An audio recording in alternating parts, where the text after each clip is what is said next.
तुम आज से धीरे धीरे भागवत गीता का पठन या श्रवण करना शुरू करो।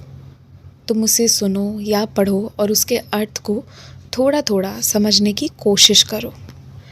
और अगर तुम्हें कुछ समझ नहीं आए या कोई श्लोक तुमसे पढ़ा ना जाए तो इसमें तुम किसी ज्ञानी व्यक्ति की भी सहायता ले सकते हो।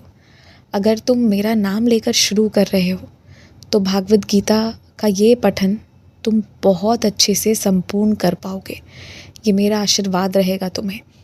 और मैं चाहता हूँ कि तुम अपने इस जीवन काल में कई सारे ग्रंथों का पठन पाठन करो, पढ़ो, फिर उसे समझाओ, उसके सीख औरों को भी बताओ।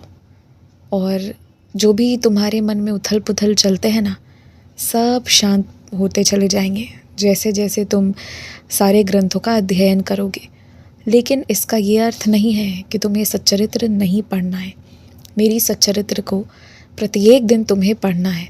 मेरी सच्चरित्र तो कुछ इस तरह तुम्हारे स्वभाव में होना चाहिए, जैसे रोज़ नाश्ता करना, रोज़ में नहाना, रोज़ में साफ़ सफाई करना, इन चीज़ों की आदत है ना तुम्हें। उसी तरह से मेरी सच्चरित्र पढ़ना भी ये रोज़ की आदत होनी चाहिए। मेरी सच्चरित्र पढ़े बगैर दिन नहीं गुजरना चाहिए। ये नियम बना लो। सच्चरित्र एकदम अलग चीज़ है। वो तुम्हारा साथी है, वो मैं हूँ, तो उसे तो तुम किसी भी दिन नहीं छोड़ सकते।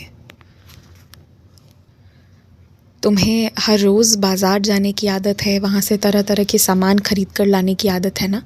ये तुम्हारी खुशी है, तुम्हारी ज़रूरतें हैं और तुम्हारी आदत है जिसके लिए तुम ये सब कर रहे हो।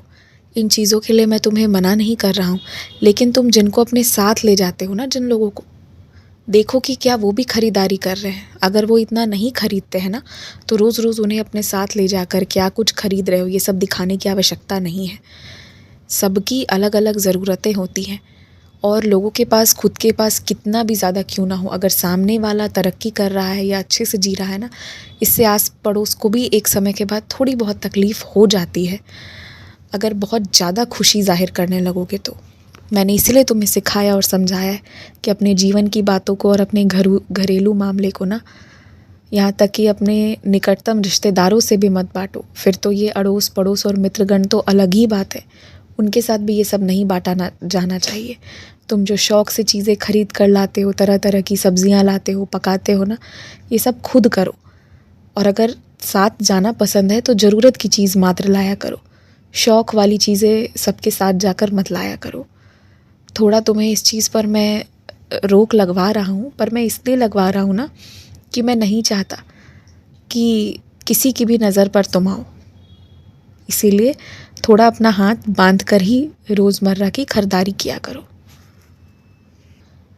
तुम जिस चीज़ को सीखना चाह रहे हो, जिसके लिए तुम खोज रहे हो ना कि कौन सा सही जगह है, कहाँ तुम्हारे मनपसंद चीज़ें सिखाई जाएंगी, कोई विदेश से कोई व्यक्ति आएगा और वो एक शिविर लगाएगा देखना, और मुफ्त में वो सिखा कर जाएगा। और सिखाने के बदले में वो थोड़ा सा सामाजिक कार्य तुम लोगों से करवाएगा, कुछ अच्छा काम करवाएगा। तुम इस समाज को कुछ अच्छा लौटा कर दोगे जो वो सिखाएगा उसी में से, और तुम्हारा काम भी हो जाएगा। दिन भर में 2 से 3 घंटे जाएंगे तुम्हारे इस चीज़ को लेकर।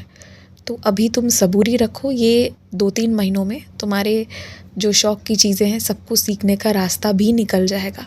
चिंता मत करो।